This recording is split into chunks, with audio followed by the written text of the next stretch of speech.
It's a great pleasure to introduce, there's only one person in the world who can say she is the absolute newest member of Congress.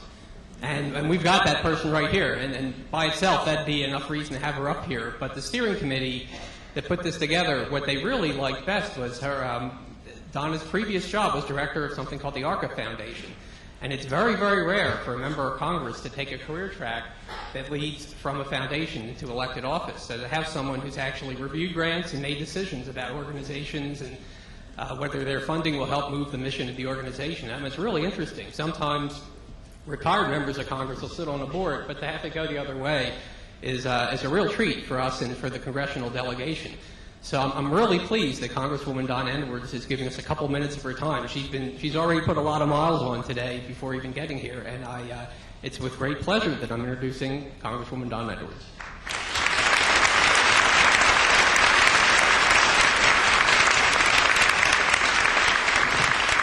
Thank you. Good morning. It's really great to be here today, and also to just welcome so many of you from all across our state. What Eric didn't tell you is that prior to going to the ARCA Foundation, where I had the great luxury and pleasure of giving away money, I used to have to raise money. Because for many years I've run nonprofits. I've started up nonprofits from scratch. In fact, I was the executive director and founder of the National Network to End Domestic Violence, which is now the largest network of anti-domestic violence organizations in the country. Well, what you should know is that we started that, a group of us, actually in my house on my deck in Fort Washington, Maryland.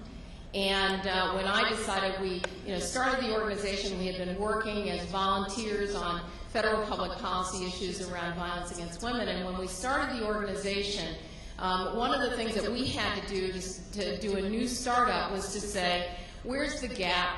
What are we filling? What's the need?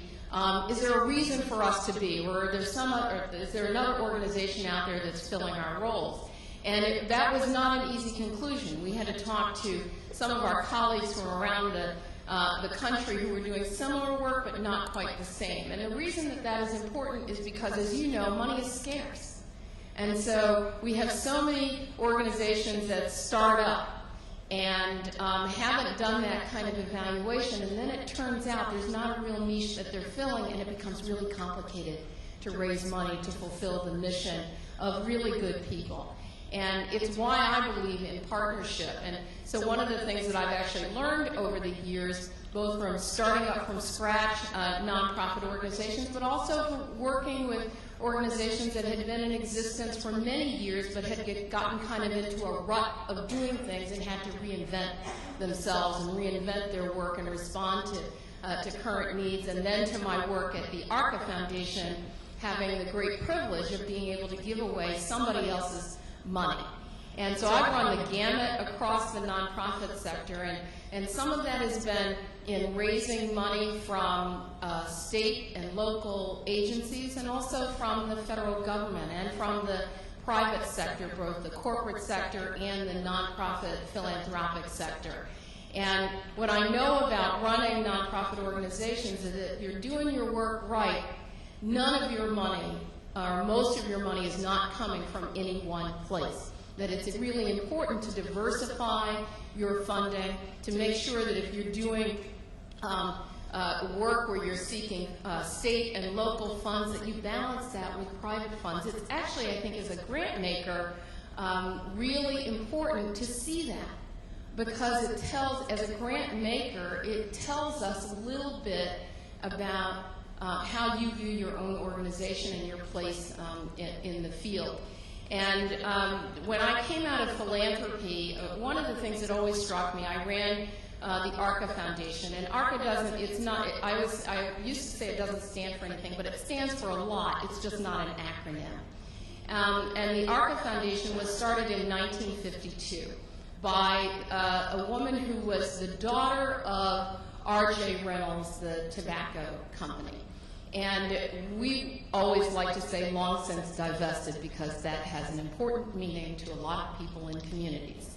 But over the years, the ARCA Foundation started out actually making very, very small grants, a couple of $1,000s here and a couple of $1,000s there. And over the course of the 50-plus years of its existence, the portfolio grew, the asset base grew, and we were able to give away a lot more money, but to be very strategic about how we gave that money away. And it meant, for example, in the course of the almost 10 years that I spent at the foundation, I probably personally read and reviewed something on the order of about 350 proposals every year. And I read every single one of them. And one of the reasons that I did is because I thought that if people like you could spend the time writing a proposal, then you deserve to have it read.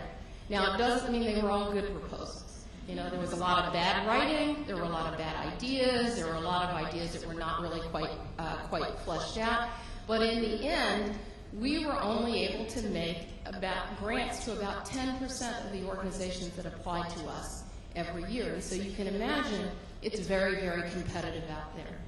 And so what did that mean to me as a grant maker? It meant that sometimes you were actually rejecting things that were actually really good ideas, and where the work was very thought out, and where the people were, capable of doing what it is that they had proposed to do. And I know that this is true also at the state level, when your states and counties are deciding where to put their money. When they decide against you, it's not always because you have a bad idea or a bad project. It's just that there are limited resources.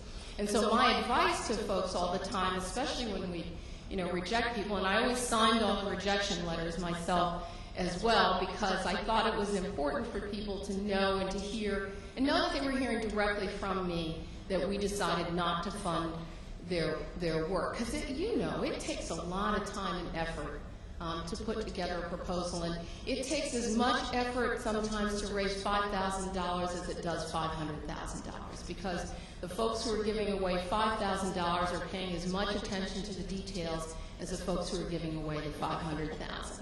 And then there's everything, obviously, in between. But I would sign the rejection letters and send them out. Now, most people would get a rejection letter and they'd say, oh, I missed out that time. And then there were the phone calls. And so, because some of you made those phone calls, haven't you? And so the phone call would come, and my philosophy as a grant maker is that I would always take the call. And then I would pull the proposal out in front of me, and I always made sure to make notes on the proposal so I had an idea of what it is that I was thinking at the time that we were making the decision about that grant. And I know that it can be difficult to do that when you're receiving thousands and thousands of proposals, but it's always important, because if that person calls and says, well, why didn't I get the grant? I'm doing the best work in the country. That was one of my favorite phrases, because everybody says it, yeah, maybe. But I would get that, and I would call the person back after I took another look at the proposal, and I really try to walk through with them why, in my view, for the ARCA Foundation, this particular proposal didn't quite make the cut. And sometimes there wasn't actually the perfect explanation for that. And I know that when I was raising money, I got rejected way more than I was ever accepted. And so I keep that in mind, and I kept that in mind as a grant maker.